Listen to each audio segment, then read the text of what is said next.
Hey, everybody. Welcome to Ask the Professor. I am your host, Professor Ben, and we get together every Wednesday at exactly this time, 11:45 Eastern, and we're talking about all things business influence, from sales to leadership challenges.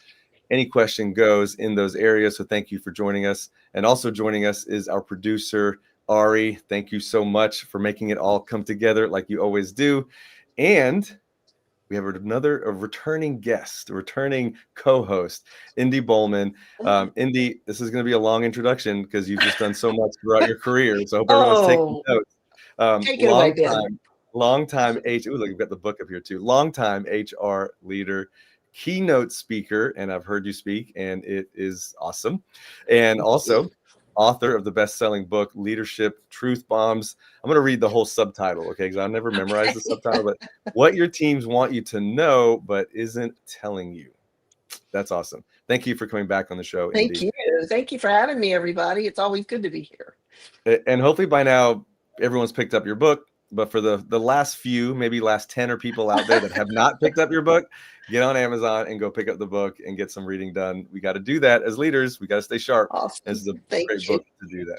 Yeah, Thank absolutely. you. And I'll add, they can get it at major retailers too. And if it's not Okay. in the store, you can just order it through them. So let me add that. But Thank you. for the people that get in their car and go buy something, they can do it.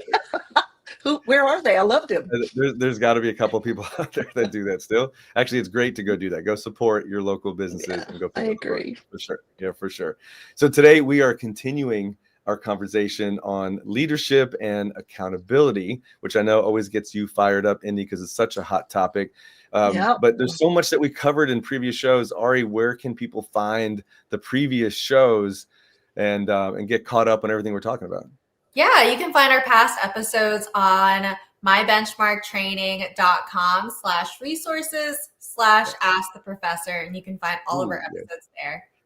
I forgot we have the double slash. That's how cool we are, that there's so much on the website for you to go out and learn from and benefit from. So jump on the website and get some of those business resources, especially the previous shows. So in the previous shows, we talked about the 3 X's of accountability. Hopefully everybody knows those by now. For starting off with modeling expectations, right? As a leader, if we're not doing this, if we're not modeling the expectations, you can't go to step 2 and step 3, and you can't build that culture of accountability. So it starts with that. And then, of course, after you model it, expect the cascade from your team. They need to take ownership of what you're modeling, right? What are the expectations in the culture of this organization or this team? And then finally, inspect what you expect. Use the phrase, show me, to go see all the great things your teams are doing, and maybe even help catch some opportunities for improvement early before they become fires or disasters. So we've touched on that, Indy, but we got to dig in deeper today. I know you've got some great things in mind. Tell me where your head is. Well, I am fired up. I've kind of stayed fired up from the last one, so I'm Yes. ready to go. And I love that that 3 aspects of accountability, flowing it out, and all the way through to inspect what you expect, because I think that's so important.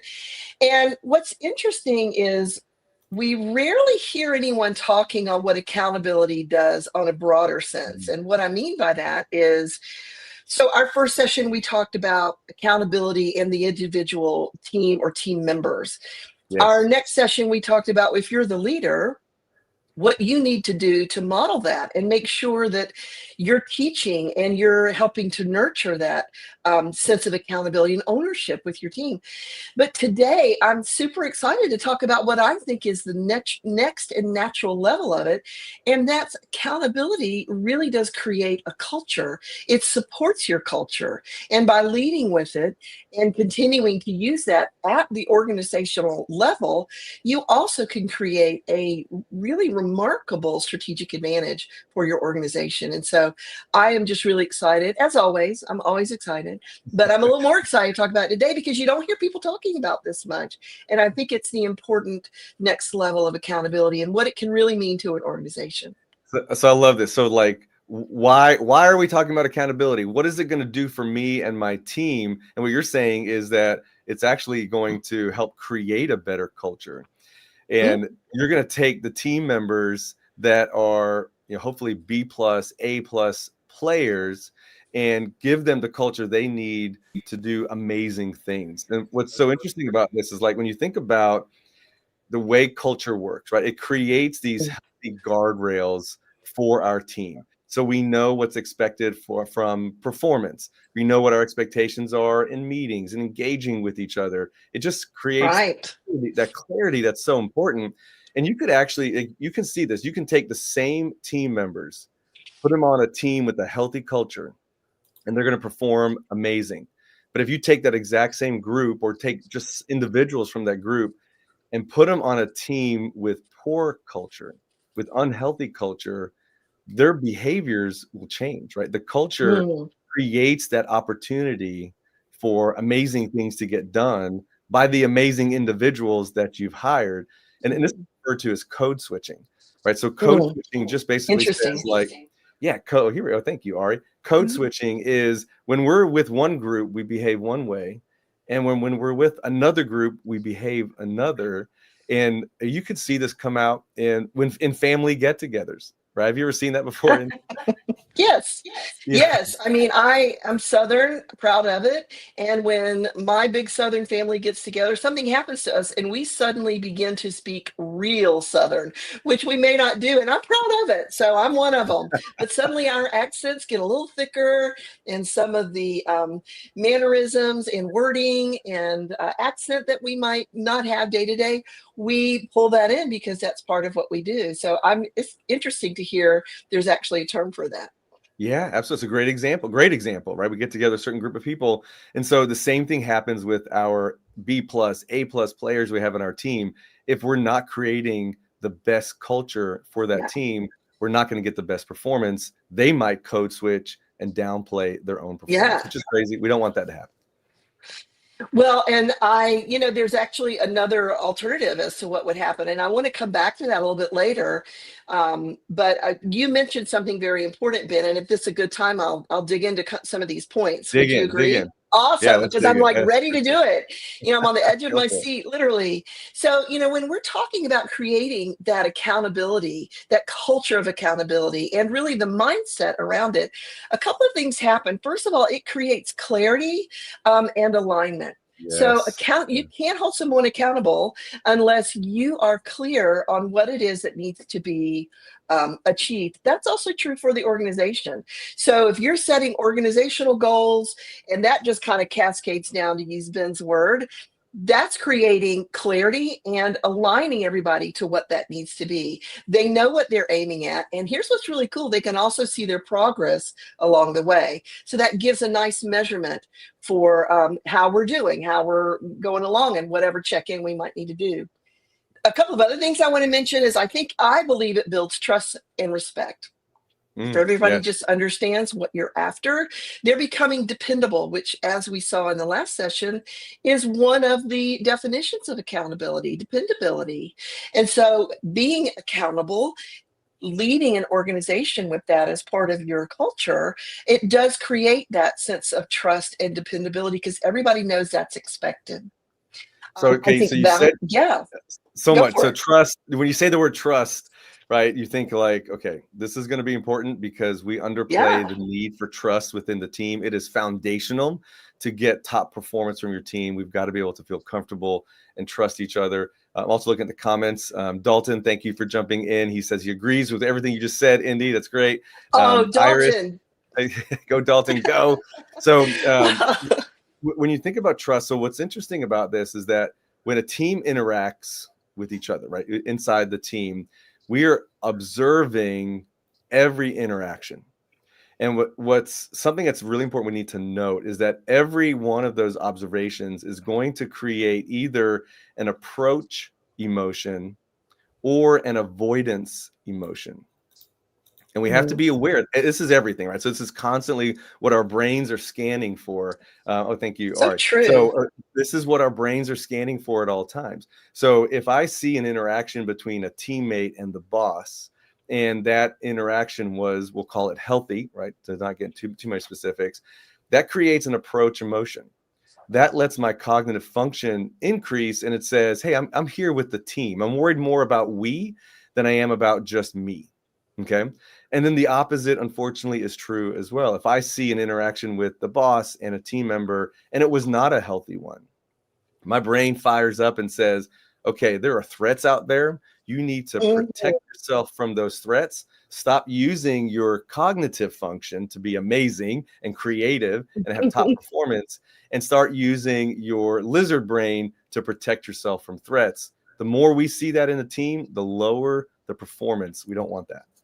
Yeah, and you are, I'm thinking of my book and I won't spend too much on it, but I have a truth bomb about that, about don't lose your because when people see that, now they know you're going to do that. And if a culture allows that, that's what's being modeled to the people. And so again, this is part of that broader culture. We're not going to do that. Instead, we're going to build trust. And I have to tell you, Ben and Ari and everybody on the call today, trust is where teams really uh, thrive rather and grow. I'm not sure what they're throwing. Sorry about that. But they really, because they trust you then that you're telling them the truth, that you have their best interest at heart. And it's the same for the organizational level. Now they're trusting that the organization has clarity themselves on what they're going after. And they're getting real clear and fired up themselves about being part of it. So it really just cascade down, Ben, as your graphic shows, which is just such a cool one because it's true. Starts at the top, but it really starts at the organizational level and flows it out. It really does. And you know what? The thing that comes to mind here, because I hear this from leaders all the time, is like, I wish my team had more of an ownership mindset. Like, I Mm, wish that they could come in and take initiative and bring creative ideas. And the truth yeah. is, it's really difficult to do that if you're always on the lookout for the next time you're going to get in trouble, next time you're going to get yelled at, the Well, next yeah, why would unhealthy you? interaction. Yeah, Sure. Because your energy is going to avoiding that instead of staying focused on that's achieving the exactly thing right. you want to do. And you talked about ownership mindset. I mean, that's accountability, is ownership, it's Yes. dependability, and Yes. creating that kind of culture. I mean, that's big. That's big in what you're going to accomplish as a team, as an organization, and that you're performing well out in the market. And I think it does create can do kind of situation where people are like, oh, I'm clear, I can do this. And these rock stars you were talking about earlier that are on the team, that are, if they're seeing something different, they're very likely to go and find somewhere else that aligns with how they want to be treated and how they want to be made on fire for what they're doing. 100%. So true. And so, okay, I think you got me sold with this. This is something that we need to Okay. do. I'm in charge of it as a leader. I'm creating that culture. What about for those out there that are saying, yeah, why can't my people just do their job? Why do I need to work so hard? What's in it for the organization to spend this kind of time and energy Mm. into their culture, into developing the right culture? What do they gain out of it? Why is it so important? Yeah, that's a great question. And with any organization or anything you're trying to achieve, you start with goals, right? If you Hmm. have that clarity and you've got accountability around that, everybody understands it. And so the work just kind of becomes a well oiled machine. And if you have rolled that out to your team and everybody understands that, things start happening better. And here's the really cool thing, they're learning all along the way how to do it better. They're going to innovate more and they're going to provide a little bit more energy into what they're doing because they're plugged in, and you're going to get some really great feedback on how to do it better, going forward. So you've got this great machine working, creating, doing it faster. And, what company doesn't want that? They're all trying to grow out there. This is an excellent way to do it.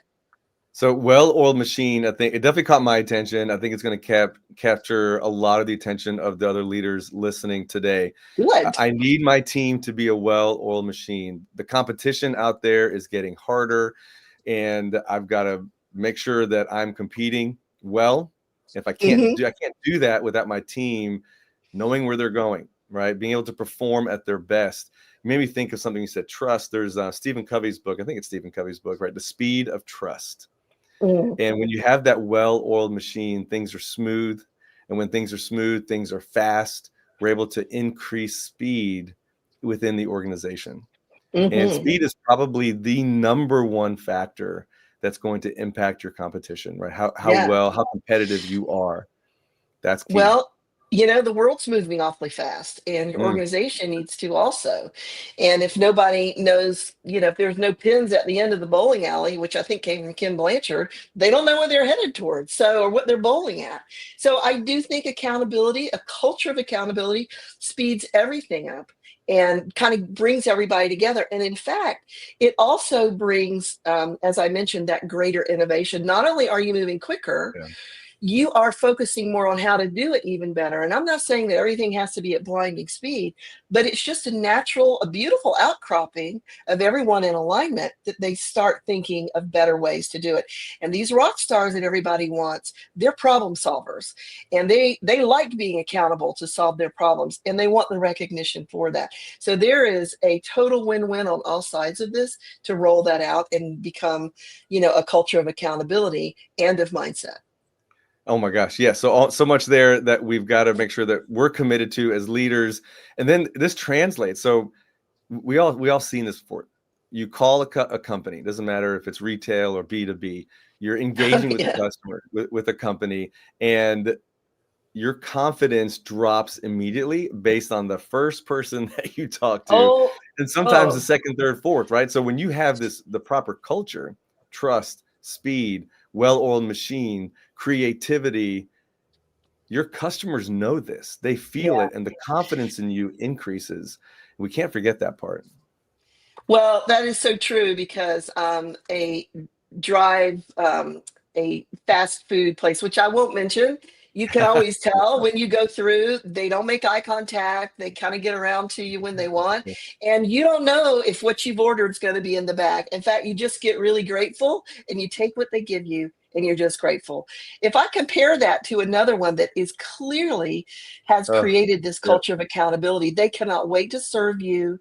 They cannot wait to get it right. And they greet you like you're the best thing since sliced bread. And you know what? Customers respond to that culture of accountability because that organization, my guess is one of their values is we are accountable to serving the customer.